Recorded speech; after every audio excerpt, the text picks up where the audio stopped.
இப்பதான் வேலை கம்மியா இருக்குல்ல, ஆள் தேவையில்லப்பா, நீ போலாம்ப்பா. திடீர்னு இப்படி சொன்னா நான் எங்கன்னா போவேன்? போப்பா.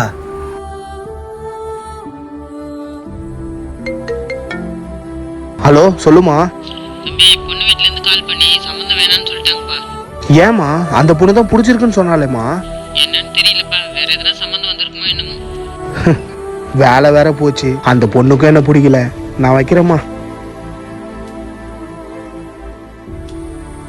அண்ணே, அம்மா உன்னை பால் பாயிட்டு என்ன செஞ்சுனே?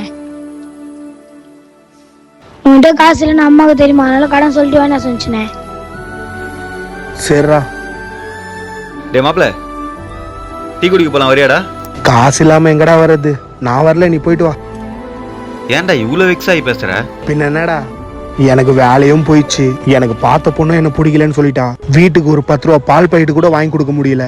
என்னதான் வாழ்க்கையோ, வாழவே பிடிக்கலடா.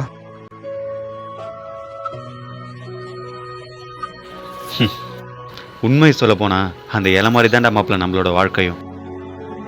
இப்ப அந்த இலை விழுந்த மரம் இருக்குல்ல, அந்த மரத்துல ஒரு காலம் வரைக்கும் தான் எல்லா இலைகளுமே ஒட்டிக்கிட்டு இருக்கும். அதுக்கப்புறம் அதுல இருக்கிற எல்லா இலைகளும் உதிர்ந்து விழுந்துரும். ஆனா மறுபடியும் அந்த மரத்துக்கான காலம் வரும்போது மறுபடியும் இலைகள்லாம் முதல்ல இருந்து துளிர் விடும்டா. அந்த மாதிரிதான் நம்மளோட வாழ்க்கையும். நம்மளோட வாழ்க்கையில எல்லாம் பிரச்சனைகள் வரும் போகும், ஆனா அது எப்பவுமே அப்படியே இருக்க போறது இல்லடா. கண்டிப்பா நம்ம வாழ்க்கையும் மாறும். நம்மளுக்கும் ஒரு காலம் வரும், அது வரைக்கும் கொஞ்சம் பொறுமையா வெயிட் பண்ணு.